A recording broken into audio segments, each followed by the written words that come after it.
Aš jaučiu, kad aš dar nemokėjau vaikščioti, bet jaučiau, kad turbūt savo verslą darysiu. Daug žmonių matau, kurie kukliai finansinė padėtis ir pirmas dalykas, ką pirks, iPhone'as ir mašina. Nu tai tu niekada nebūsi laisvas finansiškai, jeigu tai tavo bus prioritetai. Dažnai mes, kai investuojam pinigus, visi nori labai greitos grąžos, algos nori pasimti. Taip, investavimas prasideda nuo lūkesčių valdymo. Žmonės svajoja dvigubinti, trigubinti pinigus kas metus ir panašiai, ir tai yra absoliučiai neįmanoma. Čia yra jau nebe investavimas, o azartiniai žaidimai. Ir tada pradedama labai stipriai investuoti ir neduok dievė sustoja rinka, tada išlenda didelė skylė.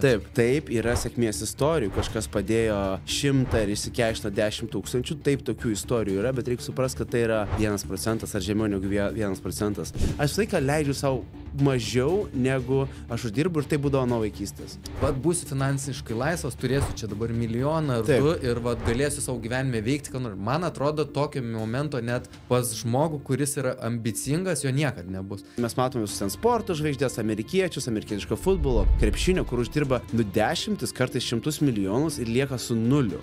Jeigu psichologiškai žmogus su savim nedirbs, net tas, kuris yra finansiškai laisvas, jisai nebus niekad laisvas. Sutikim su to, kad finansinė laisvė yra ne piniginiai, o čia. Verslas kartais yra tiesiog karas, karo laukas. Sveiki. Turbūt supratote, kad mūsų podcast'o tikslas yra padėti jums, mieli klausytojai, gyventi sveikesnį ir pilnavertiškesnį gyvenimą. Todėl į savo laidas kviečiame pačius geriausius specialistus ir savo srities žinovus, kad jie galėtų pasidalinti kokybišką informaciją. O mes savo ruožtu norėtume pristatyti savo partnerius Hornson. Tie, kurie mane seka socialinėje erdvėje, turbūt nepaslaptis, kad stengiuosi susireguliuoti mitybą ir sportą. Tiesą sakant, esu šiek tiek pametęs galvą dėl savo optimalaus organizmo darbo. Esu ne kartą kalbėjęs apie skaidulas ir savo ankstesniuose epizoduose. Skaidulas tai yra maistas mūsų gerosioms bakterijoms.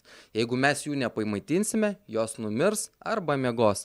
O blogus procesus perims blogosios bakterijos, kurios išbalansuos mūsų kūną ir jų procesus ir mūsų žarnyną. Susirinkti visas reikiamas medžiagas, net ir sveikai maitinantis, yra ypatingai sunku su šiuolaikinė mityba. Mūsų žarnynas, tai yra gerosios bakterijos, yra tiesiogiai atsakingos už mūsų medžiagų apykaitą, imuninę sistemą, endokrininę sistemą ir mūsų hormonų balansą.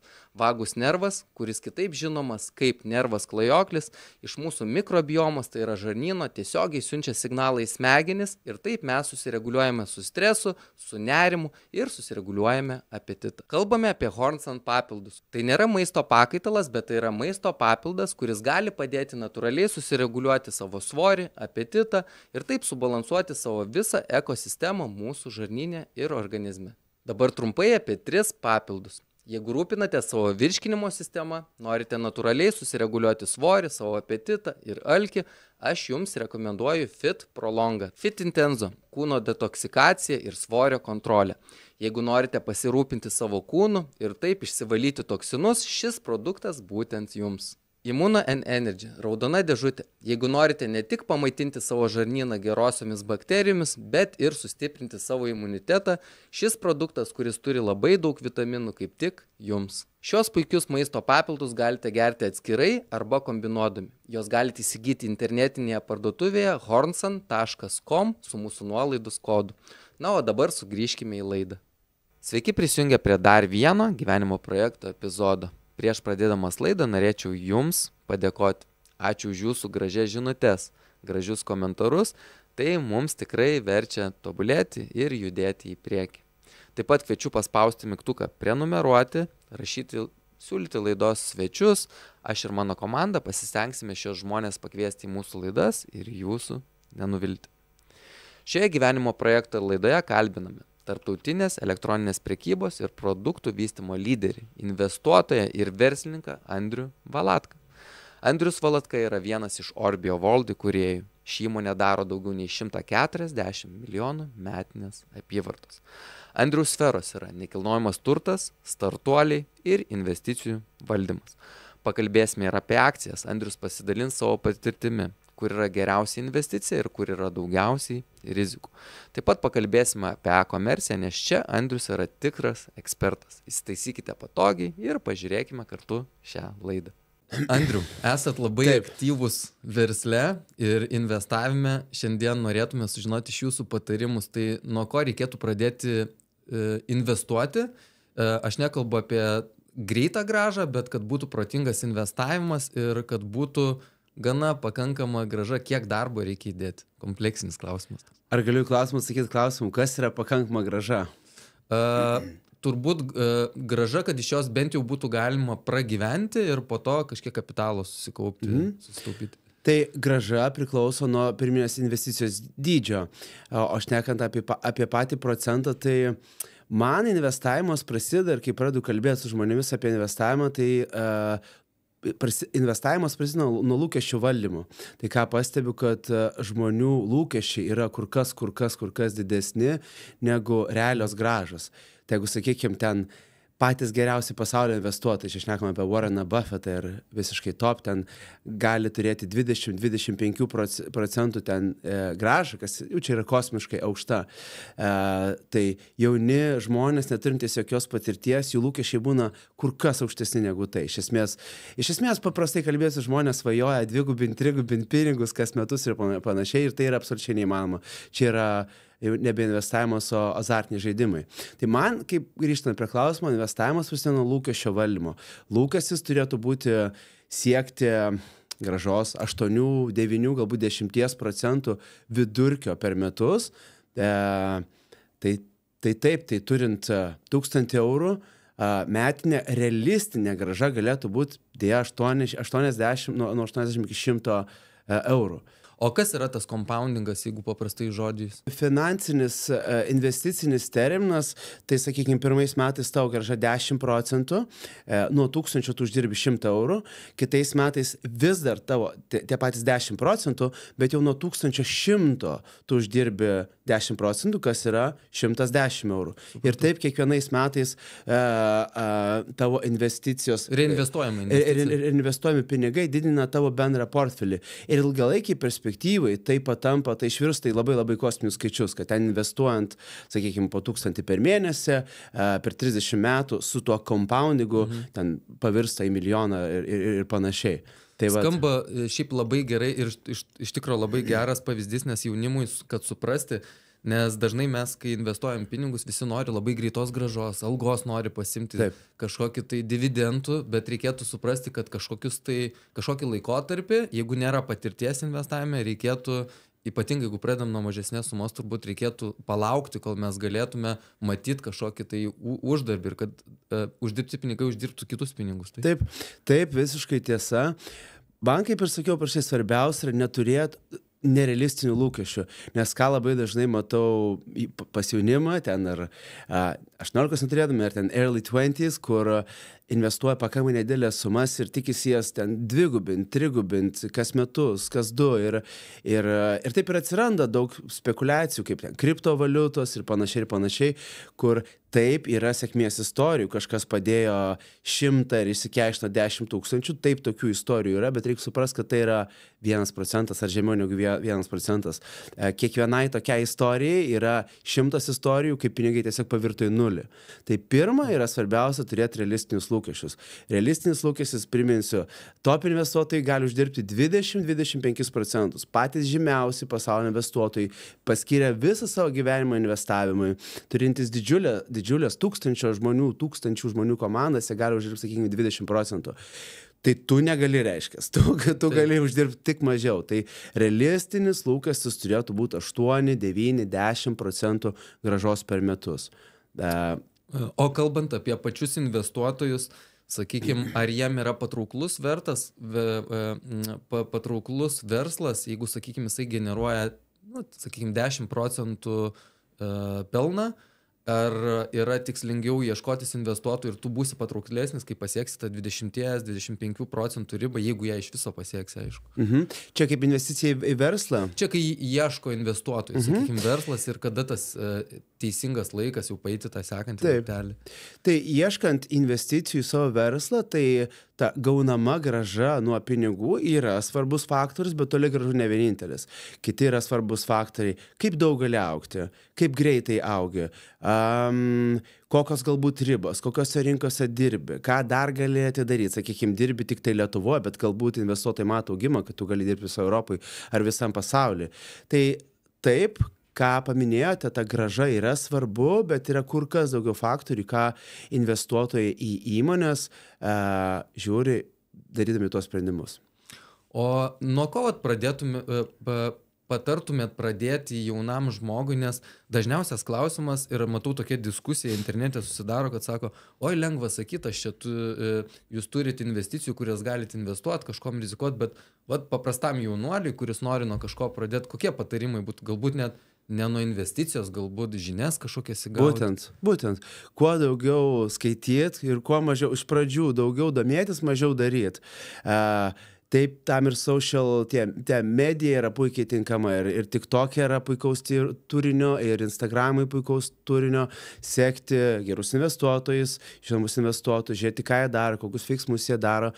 Tada galima pradėti daryti tą taip vadinamą paper trading, kur investuoja į akcijas, sakykime, JAV akcijas, bet netikrais pinigais. Iš esmės, kaip simulacija, kaip žaidimas. Ir daryti tą bent metus, 2, pažiūrėti, kaip sekasi, bet kur kas reikia daugiau teorijos prieš pradedant investavimą, sakykime, jeigu šnekam apie akcijas. Ką irgi matau, tai labai daug žmonių susidomi tuo hypu, mato naujienas apie Tesla, apie Nvidia, kaip tai super sėkmingos kompanijos, Apple. Visi turi Apple, reiškia gera įmonė. Ne, visiškai, tai absoliučiai ne taip viskas veikia. Taip, Apple nuostabus produktas, nuostabi įmonė, bet tai dar nepadaro akcijos gerą akciją. Tai reikia kur kas daugiau praleisti laiko domintis prieš žengiant tuos žingsnius ir pradedant investuoti. Aplamai, aš esu gal daugiau negu kelias knygas perskaitęs apie investavimą, tai labai daug teorijos paremtais praktiniais tyrimais ir sprendimais sako, kad visi mažieji investuotojai tiesiog turėtų investuoti į tą platų indeksą, SP500, sakykime, kur, kas nežinote, SP500 yra 500 didžiausių Amerikos kompanijų. Tiesiog tu vienu investavimo sprendimu investuoji į 500 didžiausių Amerikos kompanijų. Ir neturi nieko galvot, nieko mąstyti, nieko rinktis jokių akcijų ir panašiai, tiesiog padarai tą sprendimą, investuoji ten 1000, 10 000 ir panašiai, tas SP500 ir, kaip sakiau, dauguma teorijos sako, kad tai ir yra tai, ką turėtų žmonės daryti. Bet žmonės nemėgsta daryti, čia yra labai nuobodus šiaip sprendimas, žmonės mėgsta azartinius žaidimus, mėgsta pirkt, parduot, tradint ir dažniausiai taip ir papuola į bėdą ir nepasiekia tų rezultatų, kuriuos galėtų pasiekti. Žiūrėjau ne vieną laidą su jumis ir iš tikro šiek tiek gal ir susitapatinau ir teko girdėti, kad jūs jau jaunas būdamas turėjot tas kokybės, sakykime, savo charakterį, kur stengiatės visada uždirbti pinigų. Tai galbūt dalis tos patirties ateina iš tikrųjų iš vaikystės. Gal ir juokingai kitam atrodys, bet mes kažką pardavinėjam, kažkur ieškom pigiau nupirkti, parduodam. Tai galbūt ir reikėtų ir skatinti jaunimą irgi kuo anksčiau pradėti smulkiai kažką užsiiminėti. Manau, kad tikrai taip. Ir nesu tik tai tikras, kiek su tuo yra gimstama, kiek tai yra išvystoma. Nes aš jaučiu, kad aš dar nemokėjau vaikščioti, bet jaučiau, kad turbūt savo verslą darysiu. Man tiesiog tai yra įdomu, aš tai žiūriu kaip į kažkuria prasme, kaip ir žaidimą, konkurenciją. Visą gyvenimą man tai buvo įdomu ir niekada, bet tikrai nėra atsitiktinumas, kad aš esu versle. Aš nuo mažų dienų žinau, kad ten būsiu, tai manau, kad ir esu ten, kur esu. Ir dabar yra sritis, kur esu, dabar esu e-komercijai, bet jaučiu, kad daugelį kitų sričių irgi galėčiau būti ir taip pat galėčiau būti sėkmingas. O nebuvo tokio momento gyvenime, kad ieškojot atsakymų, kodėl taip galvojat visada jaunystėje, nes šiokia tokia motivacija, kiti galvoja, reikia turėti turtingus tėvus, kad mes galėtume kažkokį pagrindą, turėti kažko siekti, bet aš vis dėlto galvoju, kad kaip tik gal tokia būsena, kai mes nesam komforto zonai, mus ir stumia į tobulėjimą. Kaip buvo jūsų atveju? Tai to komforto vaikystėje tikrai nebuvo daug, bet matydavau, mano tėvai labai jauni buvo, matydavau senelius iš tikrųjų labiau verslaujant. Mano seneliai 2 kioskus Kėdainiuose turėjo, tiesiog kioskus, kur kramtama guma, kur cigaretės dar tais laikais po vieną pardavinėdavo, tai kažkaip aš tikrųjų tose kioskuose užaugęs, tai tokio prekybininko gyslelės turiu nuo labai mažų dienų. Tai, o tas komforto galbūt trūkumas vaikystėje, tėvai tikrai nebuvo kažkokie pasiturintis ir panašiai, tai tik tai užgrūdina ir tokių stipresnių padarė, kuris nori daugiau, nori daryti, imasi atsakomybės, o ne tiesiog laukia, kol kažkas įvyks ar kažkas duos. Tai manau, kad padėjo man tas. O kaip, ar tėvai patys verslininkai, ne seneliai tik tai buvo? Seneliai taip. Tėvas verslininkas, mama valstybės tarnautoja, tai labai skirtingi personažai, kai vis tiek verslininkas yra daugiau rizikuotojas, drąsesnis, o valstybės tarnautojas daugybę metų toj pačioj pozicijoje, tai yra kaip tik atvirkštinis, kur viskas super saugiai, kuo mažiau rizikų, kuo mažiau nežinomybės, tai turiu abiejų, kaip sakant, turbūt geno. Jūs paminėjot e-komerciją ir iš tikro drįsčiau sakyti, jūsų sėkmingiausias turbūt verslas e-komercija. Taip, pardavinėjat produktus. Tai vat, kas paskatino nueiti į e-komerciją ir ar nėra vėlu dabar žmonėms pradėti, ar galima atrasti nišą? Taip. Tai pirmas klausimas, kas paskatino, tai natūralus progresas buvo. Dirbau su reklama, dirbau su skaitmeninė reklama, dirbau kokius 7 metus prieš pradėdamas e-komerciją ir toks kaip natūralus žingsnis pasirodė pradėti kurti savo produktus. O dėl vėlų, tai nei truputėlio nebejoju, kad įeiti į e-komerciją vėlų nėra, turbūt niekada nebus vėlų, tai žmonės perka internetu ir perka vis daugiau procentaliai perka internetu, vis naujos rinkos atsidaro. Tai pirkimas internetu e-komercija tik auga. Tokio klausimo nėra, ar jinai auga. Žinoma, kad auga. Bet ar ten sunkėja, tai tikrai sunkėja. Ir kaip pagalvoju, kartais norėčiau nusikelt su savo dabartiniam žiniom, kad ir 3 ar 5 metus atgal, tai kad turėti privalumą. Taip, būtų beprotiškas privalumas, nes sritis labai dinamiška, labai greit besikeičianti.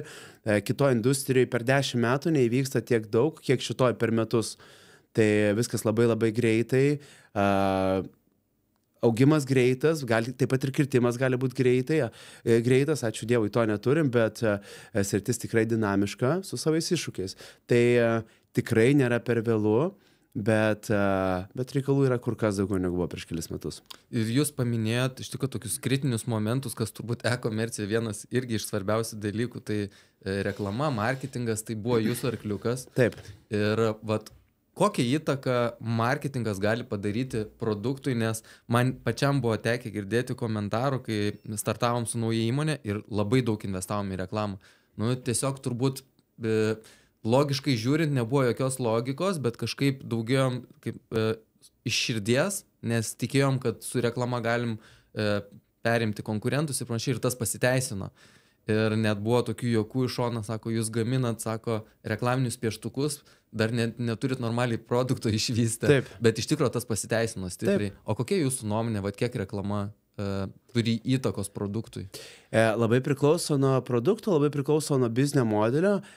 Tai tame, ką mes darom, tai yra kritinės svarbos. Tai yra iš esmės, mes reklamą išleidžiam labai daug pinigų, tam 50+ mūsų pajamų keliauja į reklamą. Labai daug kas paremta tiesiog dideliais reklamos biudžetais ten Facebook, Google, kituose kanaluose. Tai mūsų atveju tai yra kritinės svarbos, bet taip pat priklauso nuo produkto. Tai nebūtinai ir visiems galioja tas pats, bet mums taip. Tai o pats svarbu. Produktas, mes turim, jeigu paimtume produktą, nes jūs specializuojatės ne daugumoje produktų, bet paimat konkretų produktą. Taip. Tai vat, jeigu turim gerą produktą, kiek svarbus yra, pavyzdžiui, jo įpakavimas. Reklama 50%, sakykime, viso biudžeto. Kiek svarbu pats pateikimas? Reklaminis pateikimas yra pačio produkto supakavimas, sakykime, tas patirtis žmogui, kai jis jau pakuoja produktą, ar turi didelės įtakos? Sugrįžčiau porą žingsnių atgal, kai dažnai mane žmonės klausia, kas yra svarbiausia, kaip padaryti, kad veiktų, kad produktas būtų didžiulis, kad būtų sėkmingas, kad tiesiog būtų labai sėkmingas produktas internete. Ir kiek kartą klausimą gavau ir kas kart susimastydavau ir nėra vieno atsakymo. Iš tikrųjų, viskas yra svarbu ir nėra nei vienos srities, kuri nebūtų svarbi. Turim daryti marketingą gerai, turim turėti gerą produktą, turim jį gerai įpakuoti, gražiai pateikti, turime turėti gerą ten kliento aptarnavimą, greitą, gerai atsakantį, kliento kalba kalbantį. Nėra vienos ar kelių sričių, tiesiog turime kiekvienoje srityje daryti kaip įmanoma geriau ir daryti kasdien geriau negu vakar darėm. Apie tai ir verslas yra. Tikrai internetas, e-komercija yra labai konkurencingas sritis ir kiekvienoje srityje kasdien turim būti geresni negu buvom vakar. Tai toks mano atsakymas. O kokios yra tendencijos, sakykime, jūs dirbate, dabar bijau suklysti, bet turbūt kokį 180 šalių, taip girdėjau, gal daugiau. Visur dirbam, kur tik galim parduoti, taip, kur galim parduoti ir pristatyti. Kokia tendencija yra, pavyzdžiui, su pristatymu, nes man ilgą laiką teko gyventi Jungtinėje karalystėje ir mes pripratom prie to greito pristatymo, užsisakai ryte, gauni vakare, vėliausiai kitą dieną. Taip. Grįžus į Lietuvą buvo šiek toks kultūrinis šokas, bet prie to puikiai prisitaikiau, tada tos emocijos mažiau yra, nes tu nori visko greito. Kokią įtaką pats pristatymas turi, nes dirbate skirtingose šalyse ir turbūt ne visur yra tas viskas taip išvystyta. Ar turi įtakos? Turi dėlės, bet daugiausiai parduodame ten, kur žmonių lūkesčiai labai aukšti. Ten Amerika, Jungtinė karalystė, Vokietija ir panašiai. Tai žmonių lūkesčiai ten yra gauti produktą labai greitai. Tai turime viską daryti, kad jis kuo greičiau ir gautų. Negalim pristatyti tą pačią dieną, bet per kelias dienas privalom tą padaryti. Ar sekančią dieną, ar per kelias dienas privalom tą padaryti. Tai žmonių lūkesčiai, žinoma, čia didžiausias to įtakotas yra Amazon. Amazon išsiauklė savo klientus taip, kad jų lūkesčiai yra labai aukšti ir visi kiti, kurie dirba su e-komercija, turi prie to taikytis. Turi klientams pristatyti kaip tik įmanoma greičiau ir jeigu, aš pats kartais būna situacija, kai užsisakau kažką ir parašo, kad ten neturi, kad ten 2 savaitės reikės laukti, atrodo kaip apiplėšimas kažkas būtų, bet anksčiau tai atrodo būdavo visiška norma. Bet taip, klientų lūkesčiai labai aukšti ir turim tik prisitaikyti. Mes lūkesčių nepakeisim, mes tik tai galim juos ieškoti būdų, kaip juos įgyvendinti. Labai įdomu, nes prekiaujat labai daug šalių. Kaip išvystyti prekybos tinklą? Aš suprantu, kad jūs sakykime, turit savo produktus, atskiriam produktam atskirus websaitus, taip. Tai kaip su tuo pačiu pristatymu, net jeigu ir būtų kelios dienos, ar turi distribucijos centrus kažkur tai Europai, pasaulio centruose, nes vis tiek, jeigu ir paimsim tą Ameriką, jinai milžiškai didelė, tai kaip spėjat per tas kelias dienas išskirstyti prekes po visas pasaulio šalis? Tai kaip ir pats paminėjai, turim tos distribucijos centrus ir turim jau daug ir Europai, ir ne vien Europai, ir Amerikoje, ir Kanadai, ir daugybė kitų šalių. Tai čia tik vienintelis būdas, kaip pristatyti klientams greitai, turėti kaip įmanoma produktus, kaip įmanoma arčiau jų. Kito būdo nėra. O kaip įsivertinti rizikas, norint eiti į tokias rinkas kaip Jungtinės Amerikos valstijos, nes čia visų svajonė yra. Taip. Ar neprisisvajoja žmonės per daug? Gal reikėtų pradėti nuo mažesnių rinkų, pasitestuoti truputį? Tai būtent tai reikėtų daryti, nepradėti nuo Amerikos. Nes visi nori dirbti Amerikoje, visi nori pardavinėti amerikiečiams, jų yra labai daug, labai didelė populiacija, labai aukštas pirkimo tas intent, bet pradėti nuo Amerikos yra tikrai sunku. Mano geriausias patarimas būtų pradėti nuo mažesnių šalių, galbūt Europos, galbūt Skandinavijos, galbūt kažkokių arčiau mūsų esančių rinkų, galų gale Skandinavijos rinką galime iš Lietuvos ir aptarnauti. Mums nereikia sandėlio ten Švedijoje, nes Švedija pakankamai arti. Tai pradėti nuo to ir jau išmokus tam tikras pamokas, užauginus iki kažkokio labiau apčiuopamo verslo, tada pradeda darytis Amerika. Nes Amerika taip yra pati potencialiausia, pati didžiausia pasaulio rinka. Nebejotinai, bet yra ir pati konkurencingiausia, sudėtingiausia. Tai kur kas geriau yra užsiauginti raumenis čia kažkur arčiau ir tada žengti Ameriką. O dėl pačio augimo įmonės vis tiek turėjo turbūt didelį augimą, nebaugina kartais per didelis augimas, kad suvaldyti visas rizikas versle? Tai pats augimas iš savęs, dažniausiai visos tas augimas pajamose, tai suvaldomas, dažniausiai augimas su žmonėmis atneša didžiausių iššūkių. Ta matėm iš kitų lietuviškų įmonių kai kurių, kur tiesiog prisisamdė per daug ir nesuvaldė to ir teko atleidinėti. Tai mes stengiamės samdyti protingai, stengiamės nesamdyti per daug, tik tai tada, kada reikia, arba gal net čiut vėliau, kai jau tikrai reikia. Ir taip, tų augimo kažkokių iššūkių aš nejaučiu, kad turime. O šiaip kasdienį iššūkį, tai žinoma, darant tokį didžiąją verslą, tai jau kiekvieną dieną yra, kiekvieną dieną naujovės, kiekvieną dieną konkurencija, kiekvieną dieną iššūkiai, bet čia verslo dalis, be to kitaip nebūtų. Ir kadangi prakalbam apie rizikas, kaip jums pavyksta suvaldyti rizikas pačiam investuojant? Dabar į verslus, kurios jūs ir nekilnojamą turtą, kokios dar yra sritys jūsų mėgstamiausios ir ar jos mėgstamos dėl to, kad grąža didelė, ar kad jos įdomios yra tos sferos jums? Tai man įdomumo faktorius investuojant yra labai aktualus. Man kur kas smagiau investuoti į kažkokį, aišku, man suprantama daiktą, sakykime, nekilnojamo turtą, kurį pats galėsiu ir pamatyti, kažkiek prie jo prisidėti. Man tai yra įdomu. Dažniausiai tai nėra geriausios grąžos garantas, nes turbūt geriausia grąža yra investuoti į kokius sandėlius ar garažus, kur kas sėkmingiau yra negu investuojant į Dainos kino teatrą, kurį darau Kaune. Bet taip, man tas įdomumo faktorius taip pat yra svarbus. O apie riziko valdymą, tai skirtingos technikos tam. Tai yra ir diversifikacija, kad neturėti visko vienoje turto klasėje. Turėti skirtingų daiktų, galbūt skirtingose lokacijose, skirtingose šalyse, turėti, sakykime, nekilnojamo turto Lietuvoje, turėti akcijų Amerikoje, galbūt Kinijoje kažką akcijų turėti. Tai taip, tos rizikos ir valdosi, bet taip pat ir svertinu savo amžių, būdamas pakankamai jaunas verslininkas, aš galiu kur kas didesnę riziką prisiminėti.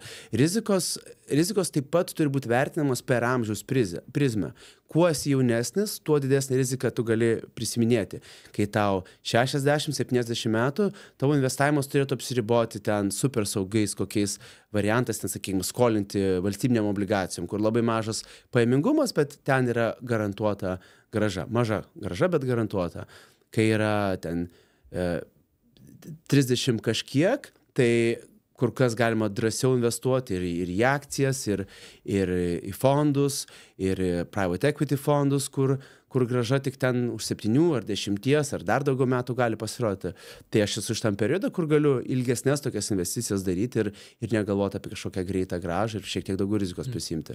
O ar tenka susidurti, ar investuoti į startuolius, nes viskas aišku, kai mes turim skaičius prieš akį, bet kada atpažinti talentą, kai, sakykime, yra žmogus, kuris veda kažkokį tai verslą, turi gerą idėją, bet galbūt šiek tiek žinių trūksta, galbūt trūksta to vadinamo cash flow ar darbinių pinigų ir kur tikrai gali iššauti ir jūs patikit, tai ar domina tokie verslai ir esat suradę kažkokių įdomių verslų?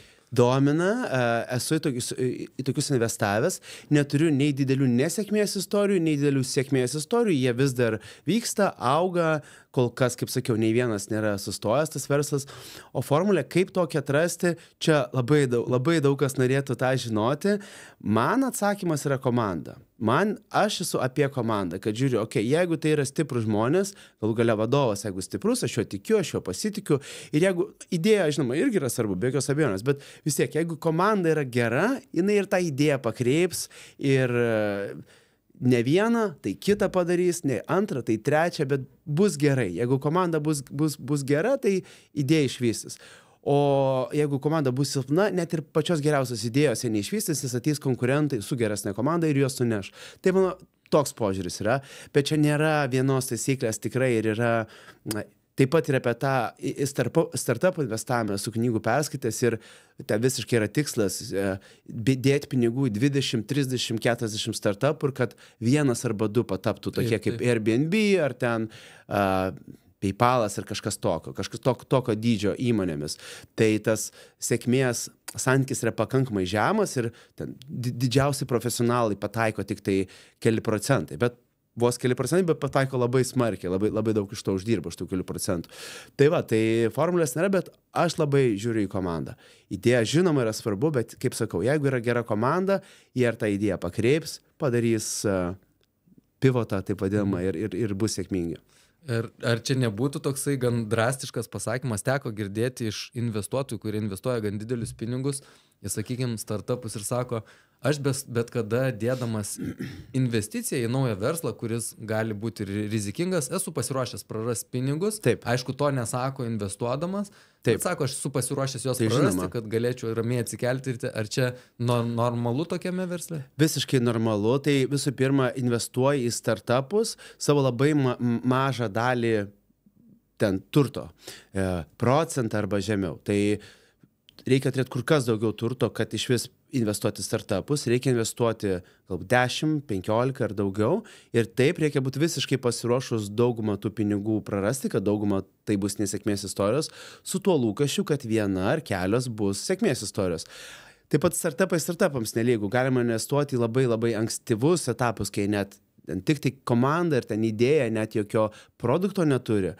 Į tokius nesu investavęs, galima investuoti jau vėlesnėme etape, ten Series A, kur jau turi ir pajamas kažkokias augančias, jau turi gal 2, 3, 4 metai patirties, tai aš labiau į tokius, kurie dar nėra visiškai tik idėjos lygmenį, bet jau yra kažką nuveikę, kažką padarę.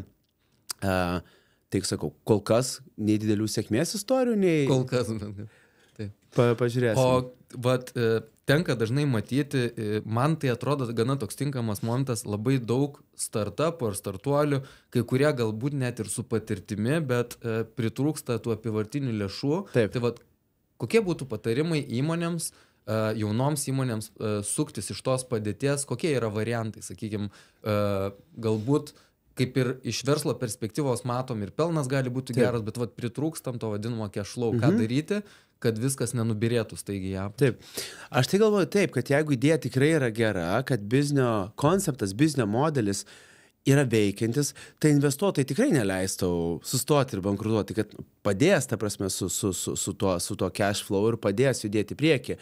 Jeigu investuotojai visgi pasako ne, tai turbūt, kad jie smarkiai dvejoja to idėją. Gal ta idėja gera tik tai idėjos pačiam įkūrėjui, pačiam founderiui. Bet kaip sakiau, jeigu idėja investuotojams atrodo sėkminga, potenciali, tai tikrai neleis tą idėją numirti ir sustoti. Tikrai įdės to cash flow, norėdami auginti tą biznį ir patys turėdami, kad turėtų kažkokią exitą didesnį ateityje. Čia turbūt klausimas yra, jeigu nauji investuotojai kiek pasiruošęs žmogus atiduoti, turbūt tos dalies, nes dažnai turbūt paslysta, išsikabina į savo daiktą ir galvoja... Čia apie akcijas kalbam? Ne, apie tą vadinamą investavimą cash flow, kad trūksta kompanijai cash flow. Tai įsikabina į daiktą ir galvoja, aš atsukūriau, nenoriu nei dalelės atiduoti, tai tada augimo greičiausiai ir nebus. Visai būna, visokių tų istorijų yra, bet aš į investuotojus iš šono žiūriu ne tik tai dėl pinigų, bet investuotojai dažnai ateina su tiesiog žiniom, kurių tam startupui tai idėjai gali labai pritrūkti. Žiniom, kažkokiom kryptim, kažkokiu geresniu požiūriu iš šono. Tai įsivaizduokim, kad yra kažkoks startupo sukūrėjas, founderis, jisai turi pirminį rezultatą, galbūt klientų, kažkiek pajamų. Ir tas investuotojas atėjęs iš šono yra žmogus, kuris jau turbūt ne vieną, ne du verslus yra sukūręs, tai tikrai gali ne tik tai pinigais jam padėti, bet idėjom, kryptim, tai rinkos matymų, pažintim ir daug kitų dalykų.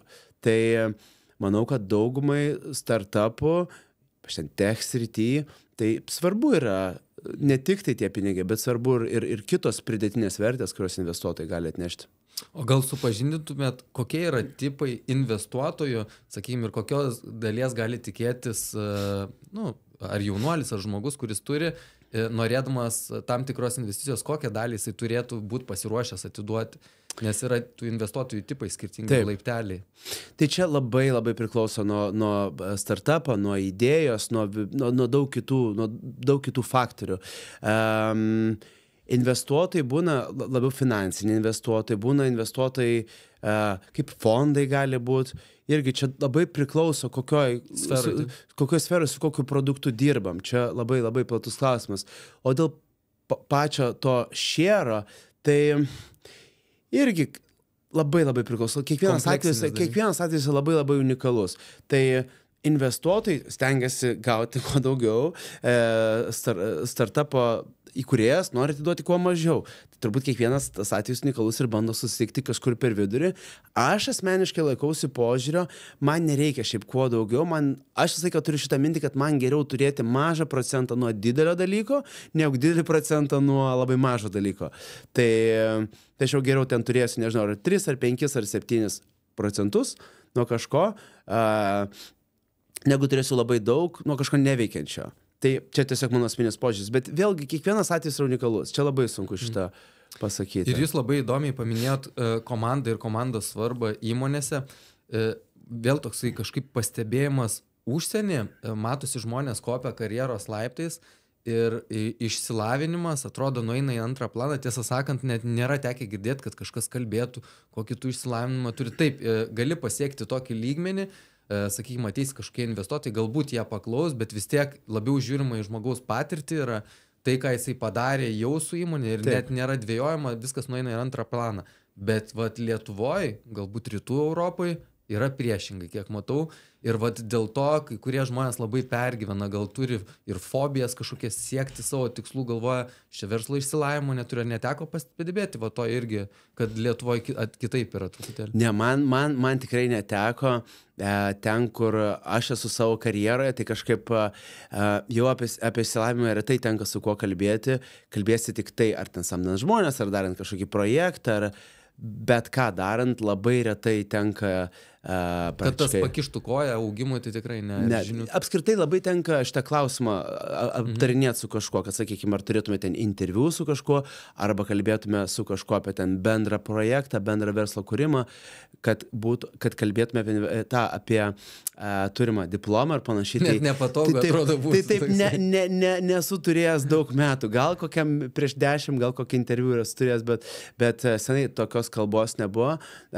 Man atrodo, kad šitas klausimas tavo turimų ten diplomų ir panašiai, tai yra pradinėse karjeros etapuose. Kai tau yra 22, 23, tai ar panašiai, ką tik baigiau universitetą, galbūt tai neturi darbinės patirties, tai turbūt yra kur kas tau didesnis svoris, jeigu baigiai, ten, nežinau, kokią kolegiją, ar versus ten Rygos business mokyklą, geriausia turbūt Pabaltijo universitetą. Tai turbūt čia yra visai esminė vieta. Bet vėliau, kai tau 30, 35 ir daugiau, tai tas diplomas karjeroje nelabai ką keičia, viskas apie patirtį. LinkedIn'e nieks net nenuskrolina iki tos dalies, kur apie tavo diplomus, viskas, kur buvai ir ką darėjai ir kaip tau ten sekėsi. Net jaunimas pats turbūt, svarbiausia turbūt daryti iki reikiamo žmogaus ir parodyti savo kokybės. Nes aš irgi tokios nuomonės esu diplomas, galima pilną tų diplomų turėti. Kas iš tų reikia iš tikro pa žmogų, turi būti ir disciplina, ir iš tikro ir ryžtas kažką daryti, daug dalykų susideda. Taip, bet šiaip diplomas ir yra apie discipliną. Daėjimas iki to. Nes tu pabaigai mokyklą, nes tu ėjai į universitetą, galbūt ten tau buvo sunku, gal buvo iššūkiai, bet tu pabaigai, tu padarėjai, pabaigai kaip galėjai gerai. Tai diplomas, tos žinios konkrečios, gerai, gal ir bus kažkur panaudojama, bet taip pat diplomas taip pat yra apie discipliną. Apie tai, kad tiesiog tu pradėjai ir pabaigiai. Tai kai žmogui yra 22-23, tai smagu matyti, kad jisai kažką pradėjo ir pabaigė, padarė iki galo, o ne tik tai metė. Tarp kitko, aš neku apie tai, ko pats neturiu. Neturiu aukštojo mokslo diplomą, nors universitetuose praleidau 4 ir daugiau metų, bet taip ir nesugebėjau pabaigti. Įvairios priežastis, pradėjau dirbti, pradėjau ten kurti savo verslus, pirmosius, tai tiesiog nebemačiau prasmės mokytis, kai tiesiog sugebėdavau kur kas daugiau uždirbti ir tiesiog norėsiu kur kas daugiau laiko tam skirti. Bet vis tiek pagal jūsų požiūrį matosi, kad nes yra dalis žmonių, aš matau galbūt kažkokią blogą patirtį su tais mokslais turėjo, vis tiek jūs pripažįstat, kad mokslai tai tik tai pliusas yra žmogui, jis suteikia disciplinos, tikslų kažkokio siekimo, nes aš esu girdėjęs dalis žmonių, nereikia tų mokslų, čia galima ir taip. Aš vis tiek kažkaip irgi linkęs link to, pas visus skirtinga patirtis, jums tuo metu to nereikėjo, vis tiek pasiekėt savo, bet didesnė tikimė vis tiek, kaip bebūtų jaunimui, turbūt praeiti visą mokyklą. Taip, tai mokyklą, universitetą, tai irgi kiekvieno atvejis yra šiek tiek unikalus. Aš buvau, nežinau, irgi prieš kiek čia 15 dabar pats neatsimenu, prieš 18 metų baigiau mokyklą, tiesiog aš nežinojau, ko noriu, tikrai nežinau, ką man studijuoti.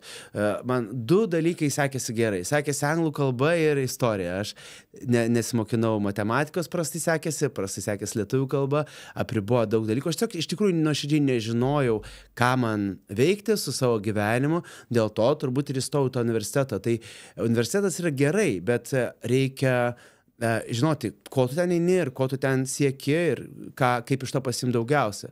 Tai tuo metu mano galvoj nebuvo konkretaus plano. Kam tai man reikia, dėl to ir nepabaigiau.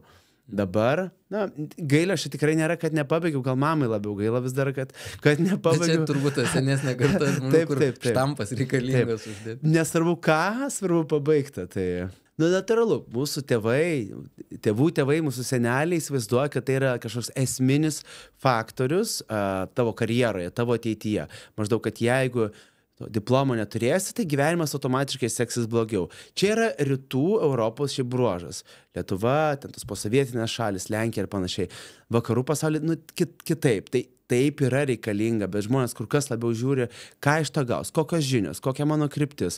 Gal 2 metus po mokyklos tiesiog praleis pakeliaut po pasaulį ir pradėti universitetą 21. Tai yra absoliučiai normalūs dalykai. Pas mus, jeigu tu 19 universitetai, gatvėje turbūt. Yra taip, bet... Ir jūs labai paminėt įdomų dalyką, jeigu galėtumėt atsukti laiką, turit dabar daugiau patirties, kažkokius dalykus kitaip darytumėt, kokias klaidas daro jauni verslininkai, kokia tendencija, ką jūs matot ir ko nedarytumėt galbūt pradėjęs verslą, ko išvengtumėt? Kokias klaidas daro? Tai klaidų priklauso nuo verslininko. Klaidų daro įvairių. Reikia konkretesnio klausimo, žinot, kokiam etape. Aš net galbūt vieną iš tikrųjų sugalvočiau ir pats. Man atrodo, esu matęs, kad dažnai sumaišo jauni verslininkai pelną nuo apyvartinių lėšų. Taip. Tai negali būti nesupranta savo finansų, nesupranta savo skaičių. Ir tai yra labai labai svarbu. Tiesiog turėti, nereikia mokslų didelių, kad suprasti ten, turbūt užtenka gal gerą mėnesį, kad suprasti savo skaičius, suprasti ten PNL, suprasti ataskaitas. Ir tai yra svarbu suprasti, nes to nesupratus tiesiog gali sustoti neturėdamas kešo ir gali būti ir verslo pabaiga. Nes kadangi pačiam teko su tuo susidurti, ir aš kalbu jau apie didesnį verslą, kai yra tas vadinamas cash flow, labai greitai galima susimaišyti. Taip. Nes kai pinigai pastoviai vaikšto per sąskaitą, nes iš tikro bankai tai ir žiūri ir tą visą finansavimą, jam labai svarbu yra, kokie srautai pinigų eina, bet tai yra nebūtinai kažkokia tai pelno dalis ir tada pradedama labai stipriai investuoti ir neduok dievė sustoja, sakykime, rinka. Tada išlenda didelė skylė. Taip, tada ir jeigu tas kešas net galbūt nebuvo visas tikras pelnas, o yra kažkokie įsipareigojimai ten, sakykime, tiekėjam ar panašiai, būna tokiu atveju, tai jau čia šnekam apie bankrotą iš tikrųjų. Čia net iš tikrųjų tarp didelių įmonių matosi, aš net galėčiau, net ir Lietuvoje iš tikrųjų iš patyrus įmonių matosi irgi užlipa ant to grėbio. Taip. Kartais tenka... sakykime, čia investuojant ir panašiai tenka investuoti ir į obligacijas įmonių. Tai didesnių įmonių obligacijas, čia užtekam apie tikrai didelės, kai kurios ir 100 milijoninės įmonės ir panašiai. Jos skolinasi, leidžia obligacijas, kad skolintųsi brangiai, nes pigiai jau nieks nebeskolina. Bankai jau nebeskolina, bet jos yra didelės, sėkmingos įmonės, turi to turto, bet jau taip viskas yra skolinti, kad bankai nebeskolina, tada jos leidžia tas obligacijas. Tad kaip tik tie Integre Trans dabar ir bankrutuoja. Didžiulė įmonė, 500 kažkiek darbuotojų. Tai ką noriu pasakyti, kad matau tikrai didelių įmonių, tikrai žinomų lietuviškų vardų, kurie ten kiekvienoje lentynoje, kiekvienoje parduotuvėje yra ten gamybininkai ir panašiai, kur neįtikėtinai viskas suskolinta yra, neįtikėtinai ir atrodo tiek mažai trūksta, kad kažkas atsitiktų, kad bankrutuotų man net keista, nes tiek savo versluose taip kažkaip stengiamės laikyti tos finansinės drausmės ir tiesiog neprisimti įsipareigojimų, kurių mes negalime įgyvendinti ir net turėti ekstra vietos tam, sakykime, kažkiam margin of safety. Kartais pasižiūriu kai kurios didžiuosius lietuviškus verslus, neįtikėtinai užskolinimo lygiai, nei skolos, obligacijos ir atrodo, kad jeigu tik tai kažkoks ekonomikos stabtelėjimas įvyktų, tai tikrai būtų kas labai pagriuvusių. įmanoma ir šiaip gali visokių nenumatytų dalykų. Ir matosi iš tikrųjų sėkmės istorijų, net man kas iš tikrųjų įstrigo į akį pradžioj, net ir gėrimas lietuvių Britė, man atrodo, vadinasi, kolegos parodė man ir šiaip įdomu irgi, vat jauna kompanija, man atrodo, Britanijoje jie sukūrė tą gėrimą, nuskrindu čia parodė Lietuvoje, lietuvių įmonė nuskrindu į Britaniją, žiūrėjau visur. Geras. Ir toksai staigus labai augimas, bet Lietuva pasirinko vėlesnėme etape. Tai vat irgi labai įdomi strategija, kad irgi pradeda nuo tų didesnių rinkų ir po to tik tai į mažesnę. Įdomi strategija, aš galbūt pradėčiau pirmą mažesnės ir tada eičiau į didesnis, bet jeigu jiem tai veikia, viskas tvarkoja, galbūt turi specifinių žinių toje rinkoje, galbūt turi kažkokius partnerius, galbūt turi logistiką ar distribuciją, retailę kontaktų, tai labai sunku pasakyti, kodėl jie tokį kelią pasirinko. Tiesą sakant, aš nežinau, kad čia lietuviškas brandas, aš juos labai daug kur mačiau internete, Instagram'o. Balta tokia skardinė. Taip. Ja. O kodėl vat, jūsų toks kelias, sakykime, su ta e-komercija, jeigu jūs turit gerus labai produktus, kuriuos mėgsta vartotojai, ar neteko pagalvoti, kad galima su jais nueiti, sakykime, į kažkokius tai, prekybos tinklus, kurie turi didelius srautus žmonių ir ten pardavinėti. Taip. Ar yra labai didelė investicija, nes yra mokėjimai vėliau ir taip toliau, tai jūs skaičiuojat, kad rizika didesnė? Taip, tai svarstome tą keliose šalyse daryti, negaliu pasakyti, gal jau kažkur ir esam.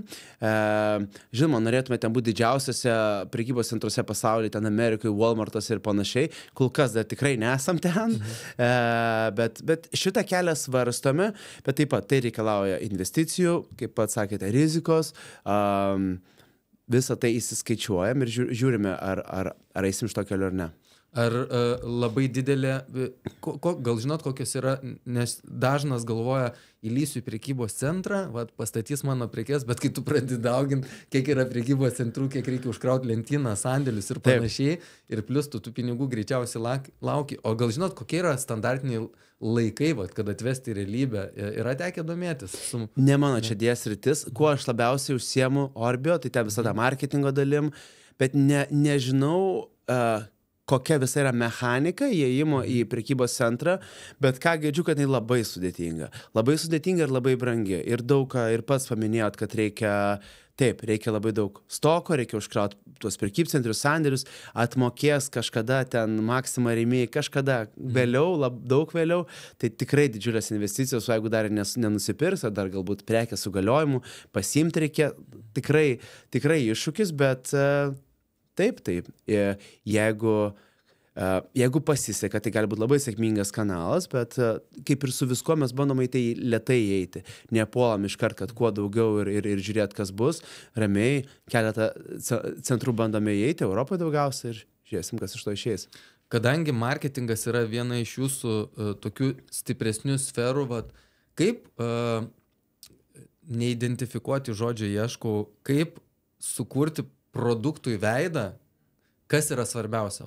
Turim kažkokį tai produktą, net paimkim, duoda jums užduotį, vis tiek jūs turit reklamos agentūrą, gali būti tas produktas, galbūt jums nepatinka. Kaip sukurti jam veidą, kaip jį parduoti vartotojui? Tai aš pirmą pabandau kuo daugiau įsigilinti į patį produktą. Kas jį perka, kas jį pirko iki šiol, kokie tai vartotojai, kur jie sėdi, ką jie valgo, su kuo tai valgo. Tiesiog kuo daugiau suprast apie jau turimus duomenis. Ir tada sprendimai priiminėjami nuo to.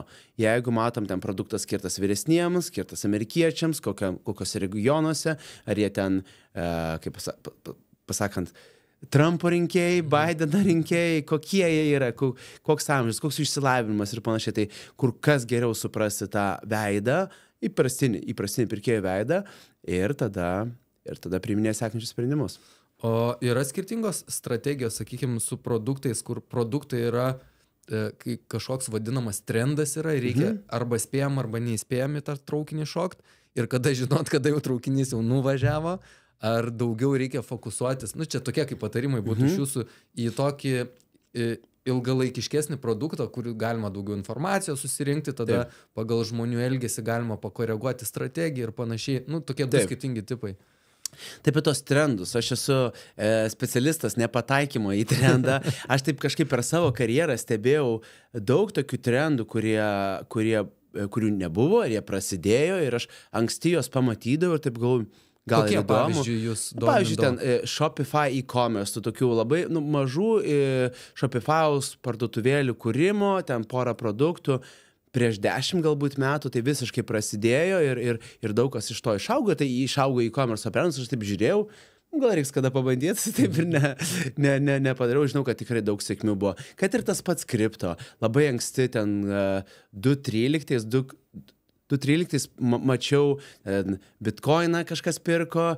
Aišku, aš nesu toks tų trendų ir vaikytosis, man neturiu tokio FOMO, kad jeigu čia visi dabar daro, tai ir aš privalau tą daryti, bet ir apie tą technologiją pradėjau skaityti ir nesakau, kad neturiu to bitcoiną, gal kažkiek ir turiu, bet daug tų tokių esu, atrodo, per karjerą galimybių matęs, kur tiesiog stengiuosi iš tų trendų nesivaikyti ir šiaip dirbti, stabiliai, konkrečiai dirbti, o ne vaikytis. Nes trendą, atrodo, galima kiekvieną savaitę vis prie kito šokti, tai stengiuosi labai prie tokio stabilumo dirbti. Bet kalbant apie trendą, kaip ne apie bitcoiną, kažkur, kur čia super tokia labai rizikinga vieta, bet sakykime apie prekės, pavyzdžiui, duosiu pavyzdį dabar ilgamžiškumas. Taip. Ir visi papildai, ten dar kažkas ilgamžiškumo. Kokį laiką galima tikėtis, kad visas šitas dar kils?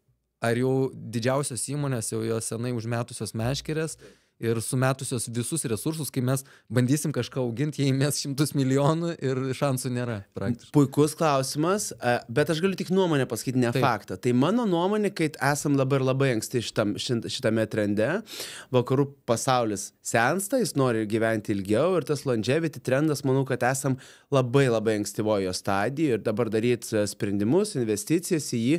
Mano asmeninė nuomonė, nėra jokių tyrimais neparemta, manau, kad yra tikrai geras laikas. Tie tokie trendai, 10 metų laisvai gali laikytis, augt gali 5 metus, 7 metus augt, tada laikytis stabiliai. Tai, kaip sakant, iš užaugusio trendo, ar galbūt net lėtai krentančio trendo, tai irgi galima labai daug uždirbti. Tai viskas yra tvarko. Tai manau, tas longevity temelė, trendas, aš apie tai girdžiu gal tik kokie 3 metai, tai turbūt, jinai egzistuoja kur kas seniau, bet aš girdžiu apie tai 3 metai ir matau, kaip tai plečiasi, tai manau, kad yra labai ankstyvoji stadija šito būtent trendo. O kiek jūs vis tiek esat jau senai versle, kiek metų versle? Tai žiūrint, kaip skaičiuosi, aš nežinau, aš nuo vaikystės kažką veikiu versle. Nuo mokykloje vienas klasiokas turėjo įrašomą CD-romą, tai perrašydavau kompaktus 5 klasėje. Vis laik aš kažką darau. O taip, nežinau, nuo įmonių kūrimo, oficialaus verslo, tai būtų 11 metų turbūt. Ne tiek ir daug. Kokią dalį jūsų gyvenime užima kitos veiklos, kurios nėra susijusios su verslu, kad jūs galėtumėt palaikyti sveiką mąstymą, sakykime, gerai jaustis, nedaryti klaidų savo sprendimuose? Ar tai tas kitas gyvenimas, kurį jūs turi įtakos jūsų verslui, ką jūs veikia? Turbūt apie sportą daugiausiai kalbam. Tai kritinės įtakos man labai papildo viens kitą. Sportas pravalo smegenis, kad galėčiau jomis naudotis, kai esu versle. Tai vienas su kitu labai papildo, labai svarbu.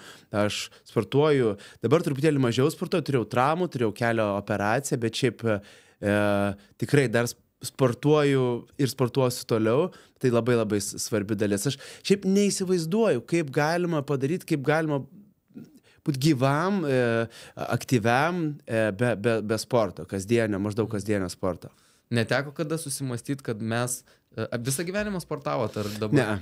Ne, daug metų nesportavau, ypač verslo pradžioje. Tai iš tikrųjų, čia irgi yra pamokos galbūt kitiems, kad mano verslo pradžia, nes aš tuo metu dar dirbau kitą darbą ir pradėjau tiesiog vakarais darbuotis ir mano verslo pradžia visiškai buvo susijusi su didžiuliu svorio išaugimu, visiškų nesirūpinimu savęs, absoliučiu nesportavimu, labai prasta mityba, bet tas mano gyvenimas buvo tiesiog dirbau ilgas valandas, absoliučiai nežiūrėjau, ką valgydavau, tiesiog taip nuo šono pasiimdavau ir kažką įsidėdavau ir tikrai mano sėkmė versle augo kartu su mano svoriu.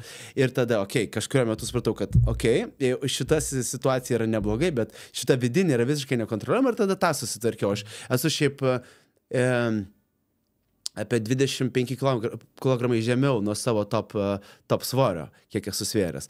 Tai vat, čia to verslo kūrimo šiaip kaina mano buvo.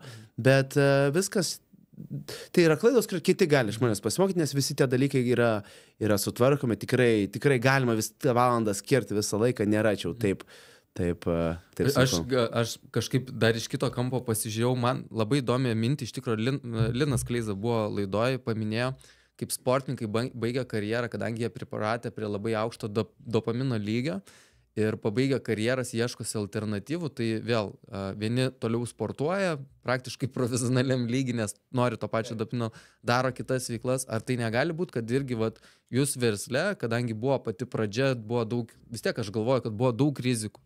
Tai buvo tų hypų vadinamų ir kritimų buvo. Ir žmonės prie to priprantat labai. Čia yra kaip narkotikas irgi. Ir galbūt dabar pas jūs yra mažiau gyvenime ir visą tą jūs atrandat galbūt su sportu. Mažiau tikrai nėra, yra visiškai kito lygio tik tai. Dabar atsisukus atgal, prieš tos 10, 11, 12 metų atrodo tokie labai labai smulkus dalykai, kurių tiesiog nežinodavai, kaip ten tą buhalteriją tvarkyt, kaip ten elementarių dalykų tiesiog nieko nežinodai ir kiekvienas dalykas ten keldavo beprotiškai daug streso. Dabar to streso absoliučiai tiek pat, tų iššūkių tiek pat, jie tiesiog yra visai kitam lygiai. Dabar tikrai, nežinau, teisiniai visokie reikalai, konkurenciniai reikalai, kur kas aukštesnio lygio iššūkiai, bet jų kiekis, man atrodo, visą laiką yra panašus.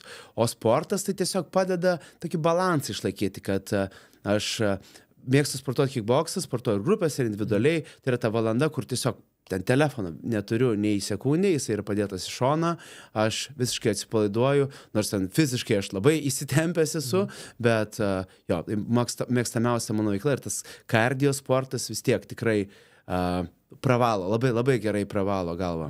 Ir labai įdomus dar dalykas, problemų sprendimas. Kaip jūs susitvarkot, sakykime, su to stresu, nes, kaip paminėjo, turi dar didesnį stresą negu anksčiau, bet reaguojat visai kitaip. Taip. Kas jūsų mąstyme pasikeitė? Ar čia yra patirtis, ar mokėjimas sukontroliuoti save, ar užsiemat kažkokią meditaciją? Meditaciją neužsiemu, galbūt reikėtų. Niekada nepradėjau, esu nemažai apie tai galvojęs ir svarstęs ir ruošęsis, bet niekada nepradėjau. Tai šitoj srity nepadariau to, ką norėčiau padaryti. Streso tikrai yra daug. Tai prasme, verslas kartais yra tiesiog karas. Karo laukas. Muay Thai kova iš esmės. Nežinau, kuo kovojimas versle yra bent, kad kažko nusileistų nuo kovai varingė. Šeštadienį turėjom UTMA turnyrą, tai tikrai niekuo, nes gal dar sudėtingiau, nes iš visų pusių gali. Ten kovoja vienas prieš vieną, čia iš visų pusių gali, iš bet kur. Tai tikrai yra, to streso absoliučiai netrūksta, bet kartais tiesiog atsisėdi ir gerai. Darau dalykus tuos, kuriuos galiu sukontroliuoti, kuriuos galiu pakeisti, kuriuos galiu įtakoti, kuriuos galiu pagerinti ir tiesiog paleidžiu tuos dalykus, kurių negaliu sukontroliuoti. Būna sunkių dienų, stengiuosi, gerai, būna ten, kad sunkiai užmiegi ir panašiai, stengiuosi tiesiog kitą dieną pradėti iš naujo. Gerai, vakar buvo sunki diena, vakar buvo sunkumai, vakar įvyko tas ir tas, gal dar ten bus su tuo problemu, gal su nuo, bet tiesiog šiandien stengiuosi pradėti iš naujo ir judėti priekį. Tai su tokia moto stengiuosi ir gyventi, kartais yra sunkiau, kartais yra lengviau, bet jeigu viską tiesiog prisimsi ant sagos, perplišinai kažkurio metu čia. Ir iš tikrųjų, pakalbam apie meditaciją, viena kolegė net sakė, jeigu atkreipsi dėmesį, kada žmonės pradeda galvoti apie meditaciją, tai kai jie yra pasiekę tam tikrą laisvę, ne tik finansinę laisvę, bet, sakykime, ir emocinę tokią laisvę, kad jie gali daryti gyvenime, ką nori, tai ar jūs jaučiatės, kad jau pasiekėt tą, nes irgi prakalbat, kad jau pamastot apie meditaciją. Ir iš tikrųjų galbūt net ir susiriša tie dalykai, kad mes apie tokius dalykus galvom, kai jau ieškom kažko kito, atsakymų kažkokių gyvenime, kodėl vyksta čia taip, kodėl taip. Turėjot jūs tą etapą, ar ne? Tai apie meditaciją dar aš taip pagalvoju. Meditacija, taip, aš nesu sėdėjęs kažkokioj grupiai, ten lotoso pozai ir su rankom į šonus, nesu to daręs, bet kas man yra meditacija? Anksčiau daugiau bėgiodavau, tai buvo mano formos meditacija. Tada daugiau kickbokso ar Muay Thai. Man tai yra meditacija, man tai yra mano, ten, nežinau, proto apsivalymas, iššūkis kažkoks kūnui, kad vėl su nauja šviežia galva galėčiau kepti reikalus. Tai klausimas, va, tos tikrosios galbūt meditacijos ir nesu praktikavęs, bet sava meditacijos formą esu užsiėmęs. Anksčiau daug daugiau bėgiodavau, dabar kažkaip praradau, nubėgau maratoną ir praradau motivaciją bėgioti visai. Tiesiog norėjau tą padaryti, norėjau nubėgti pilną maratoną, nubėgau, praradau motivaciją, bet man tai buvo meditacija. Aš suprantu, kad bėgiojimas, jūs esate treneris, jūs puikiai suprantat, kad norit turėti gražią ten figūrą, formas ir panašiai, bėgiojimu tu to nepasieksi. Bėgiojimu, taip, ten stiprini širdį, yra pliusų, bet man tai būdavo meditaciniai pliusai. Aš pailsiu, aš galbūt paklausau muzikos, galbūt nieko neklausau, bet man taip tiesiog atrodo pasilsiu. Tai tas man būdavo bėgiojimas, tada kickboksas, kitas kardio sportas. Čia yra mano meditacija. Tai turbūt ir pats tas maratonas tai buvo tik tai padėti tiką, kad nebuvo noro greitinti rezultatus. Ne, nebuvo ir aš sakiau, jeigu dar kada bėgsiu maratoną, neatmetu to, tikrai ne Kaune, tikrai ne Lietuvoj, kokiam įdomiam, nematytam mieste, nes kai bėgi, tai pakankamai vis tiek tas greitis nėra didelis, apsidairai, pamatai kažką, pažiūrėk, kaip tas miestas atrodo, 42 km bėgdamas labai neblogai, labai nemažai miesto gali pamatyti, tai vat sakiau, jeigu kažkokiam įdomiam, gražiam, nebūtam mieste, gal ir pasiruoščiau tam, bet kad Lietuvoje dar kartą bėgti, kur nors ten ratu Vilniuje ar Kaune, tai ačiū tikrai ne. Yra iš tikrųjų labai tokia mada dabar, visi turi prasibėgti maratoną, bet lygiai taip pat visi nori būti ir verslininkais. Tai vat klausimas yra toks, ar visi gali būti verslininkais? Nuoširdžiai, tai nemanau. Nuoširdžiai, tai tikrai nemanau, kad visi gali būti verslininkais, bet tie, kas nori, tai tie ir turi būti verslininkais. Daug žmonių matau, kurie galvoja, kad jie nori būti verslininkais, bet aš matau, kad jie negali tokios rizikos prisimti. Jam yra svarbu saugumas, labai svarbu garantijos, labai svarbu, kas bus rytoj, poryt. Ir tu būdamas versle tiesiog turi susitaikyti, kad tu daug ko nežinai, kad šiandien gerai, rytoj gal ten spręsi problemą su kažkuo vienokias ir kitokias, nukopijuos tavo produktą, dar kažkas, nežinau. Tų problemų kiekvieną savaitę jų kitokių yra ir būdamas versle turi būti pasiruošęs nežinomybei ir iššūkiam. Ir daug žmonių tokie matau, kurie teoriškai norėtų turėti verslą, nes tiesiog norėtų turėti daug pinigų. Nes verslo turėjimas daugam asocijuojasi su daug pinigų, kas dažnai būna ir tiesa. Bet nėra absoliučiai pasiruošę priiminėti tam reikalingus rizikos ir ten pasiaukojimo lygius, kur taip, kartais tiesiog tu tik dirbsi ir nieko daugiau nematysi. Tai... O kokie faktoriai versle yra svarbus, norint turėti finansinę laisvę? Ir ta finansinė laisvė iš tikrųjų labai įdomus toks dalykas, vėl čia priklauso iš tikrųjų nuo poreikio. Nuo poreikio. Vat jums, kas yra finansinė laisvė? Ar jinai iš viso tokia įmanoma? Man atrodo, kartais galbūt net jinai nėra įmanomas dalykas pasiekti. Tai kas yra finansinė laisvė? Aš jaučiau finansinę laisvę nuo mažų dienų.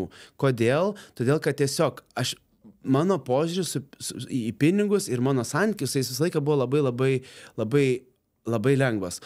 Aš visą laiką turėdavau truputėlį daugiau pinigų, negu man reikėdavo. Aš tiesiog toks esu, aš toks gimiau, mano tėvai nebuvo turtingi, aš gimiau ir augau pirmosius metus ten bendrabuty, gal 14-16 kvadratų su abiem tėvais. Tai kad supras, kad tikrai, ta prasme, bet mano tiesiog poreikiai yra pakankamai maži. Ir prieš 10 metų su draugė gyvenom Olandijoj, aš uždirbau vienintelį atlyginimą prieš 14 gal metų, 1200 eurų ir tiesiog mums išteko likdavo 100. Man tiesiog visą laiką aš turiu daugiau pinigų, negu galiu išleisti ir nesvarbu kiek. Aš pradėdavau savo pirmus verslus 21, ten litais turbūt kokius 800 litų sugebėdavau uždirbti ir man tiesiog visą laiką lieka. Tai mano poreikiai visada buvo patenkinti. Aš galėčiau, manau, kad mokins žmonės finansinio raštingumo.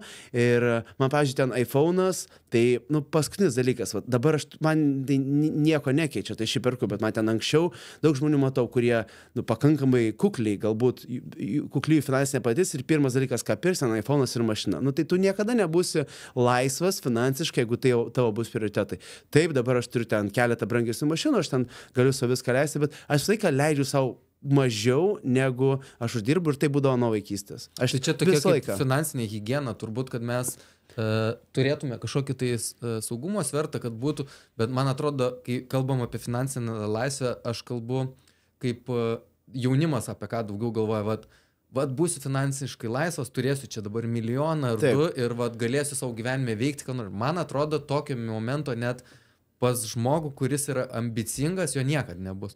Nes iš esmės nepastebėtų tokio dalyko, nebūtinai pas jūs, bet jūsų aplinkoje, sakykime, kur žmonės galbūt, tikrai yra finansiškai laisvi ir pas juos padidėja išlaidos, pasikeičia atostogos, pagerėja mašina, tada geresnio laikrodžio ir to galo niekad nebus, tada jau deimanto kažkokio reikės. Ar yra tas toksai dalykas, kad jeigu psichologiškai žmogus su savim nedirbs, net tas, kuris yra finansiškai laisvas, jisai nebus niekad laisvas? Tai sutikim su to, kad finansinė laisvė yra ne piniginiai, o čia. Jeigu tu jautiesi pakankamai ir kaip aš prieš tai minėjau, man ir 20 būna ten 800 litų, man būdavo finansinė laisvė. Aš tiesiog mažesni mano poreikiai, aš visą laiką finansiškai laisvas. Iš tikrųjų, manęs niekada nespausdavau, kad aš labai čia baisiai norėčiau čia to daikto kažkokio. Aš visą laiką noriu mažiau, negu galiu sau leisti. Tai kaip sakau, reikalai šitie yra čia, ne piniginiai, nes o tie piniginiai reikalai, tai mes matome visus ten sporto žvaigždės, amerikietiško futbolo, krepšinio, kur uždirba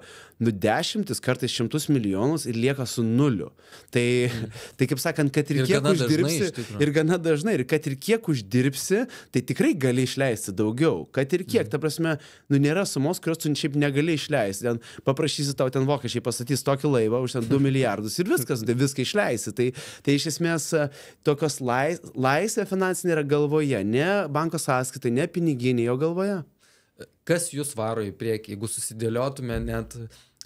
Vienas dalykas, finansinė laisvė, tai jau atidėjom į šoną, kad jūsų tas nevarža, net sakyčiau, nebuvo motivatorius turbūt, bet kas jūsų yra gyvenimo motivatorius, variklis, kuris varo į priekį, kokie dalykai patys svarbiausi, kuriuos jūs šitą pasieksiu, tada įmuosi kito tikslo šitą. Ir suprantu, kad tai nėra turbūt pinigai, tai yra kiti dalykai. Tai labai paprasta. Tai yra konkurencija. Tiesiog man patinka konkuruoti versle, aš noriu geriau, aš noriu augti, noriu daugiau, tiesiog noriu būti sėkmingas. Aš į verslą žiūriu kaip į žaidimą kažkuria prasme. Vėlgi, kickboksas, muay thai, tai irgi yra konkurencija.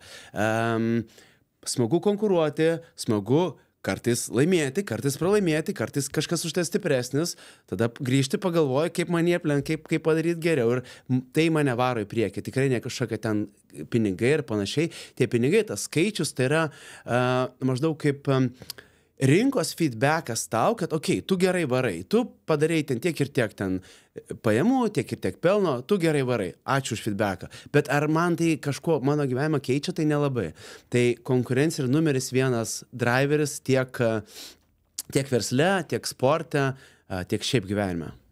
Ar sutinkat, kad iš tikrųjų net versle, nes pačiam teko verslo studijuoti, nėra praktiškai nei vienos sėkmingos įmonės, jeigu žiūrėtume mes dešimtmečiai, sakykime, pačias sėkmingiausias, kurios nebūtų nepriėjusios bankroto ribos, kadangi kažkur užmigo ant laurų, kažkur gal neprisitaikė prie situacijos, kažkur konkurentai aplenkė. Kaip jūs reaguotumėt, aš net kaip bokso terminais, smūgis į paširdžius, ar jūs tai sugniždytų, ar kaip tik susijuntumėt ir sakytumėt, kažką pats prasižiopsojau, dabar reikia ir kaip to nepražiopsoti versle? Tai tų smūgų tai tikrai gaunam ir tikrai yra norinčių tų smūgų mums suteikti kaip natūralu. Daug kas mato mūsų augimą, daug kas mato mūsų rezultatus ir nori to dalies, nori daryti taip kaip mes, nori daryti panašius produktus, panašų biznio modelį, tai yra normalūs dalykai.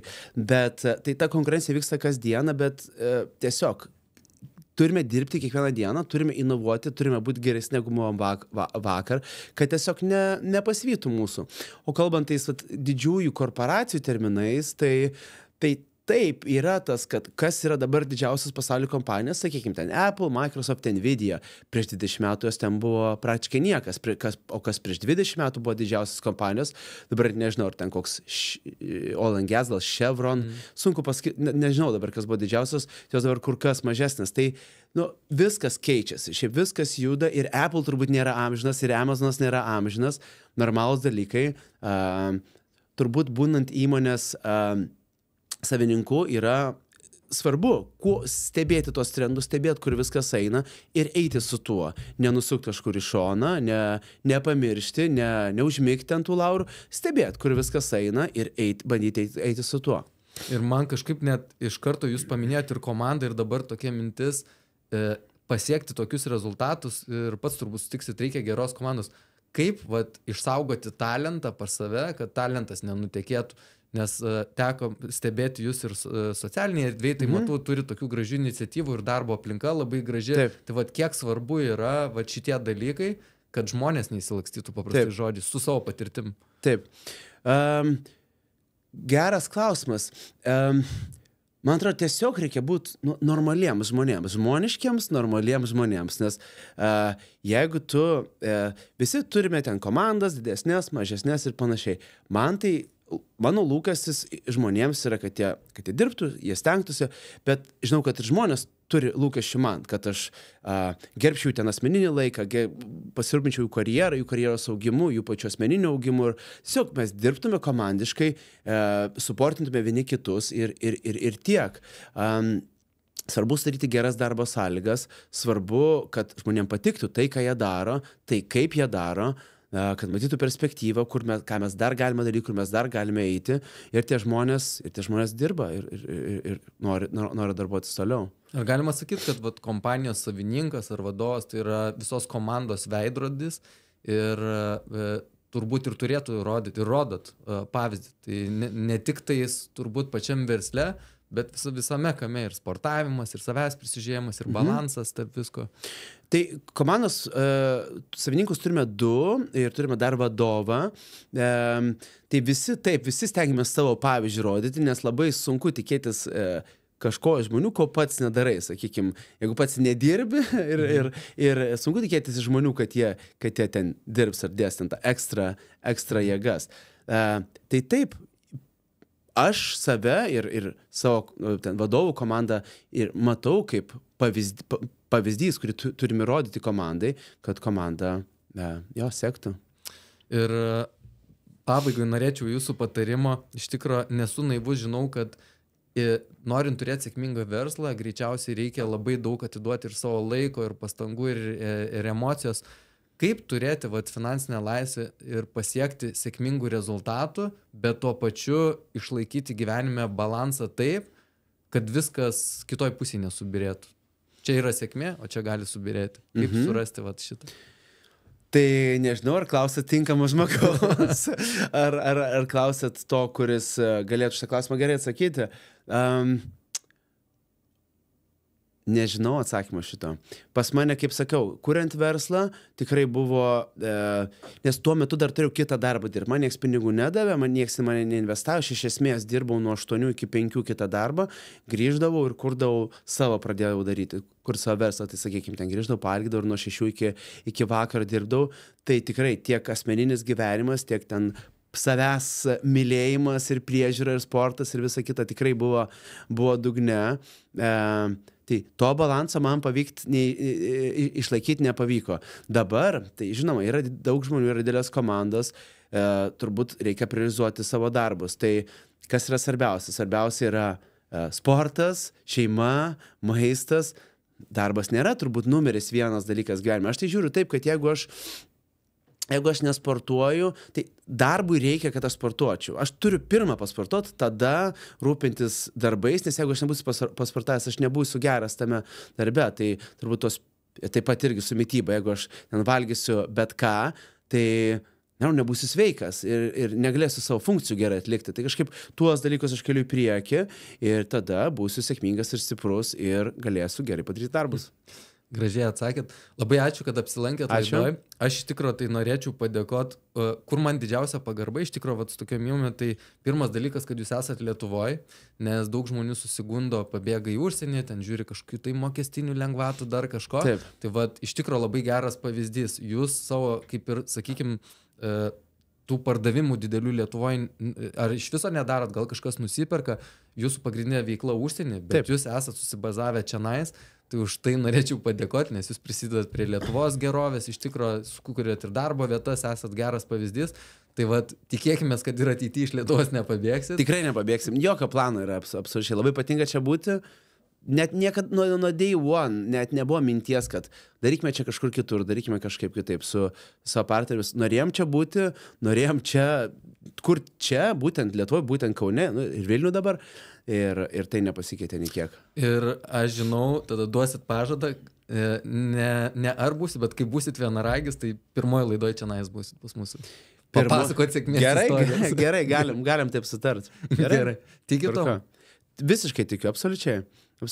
Viskas, kas skiria tiesiog darbas, fokusas, koncentracija, inovacija, tai absoliučiai. Jeigu darysim, jeigu bus tokia ambicija ir taip ir padarysim. Aš visą laiką su tuo požiūriu. Ir net nėra taip kažkoks tolimas dalykas. Nėra, kad kažkas turi, neturi stebuklo kažkokio įvykti ir panašiai. Turim tiesiog daryti tai, ką darom, daryti geriau, daryti to daugiau ir tiek. Tai net neatrodo, tai kaip, nes kai esi, sakykime, maža įmonė ir ten, nežinau, 100 000 pajamų per metus turi, tai taip tolima, atrodo, kad net neatrodo realistiška. Man tai šiuo metu net neatrodo kažkoks nepasimas, kažkoks tolimas dalykas. Taip, yra labai daug, ką turim padaryti, kad ten būtume, bet tai absoliučiai padaroma. Mes to ir palinkėsim ir jums priminsim, kai jūs tai pasieksite. Gerai, rašykit, būsiu. Gerai, ką ačiū. Jums, kad apsilankėte. Ačiū.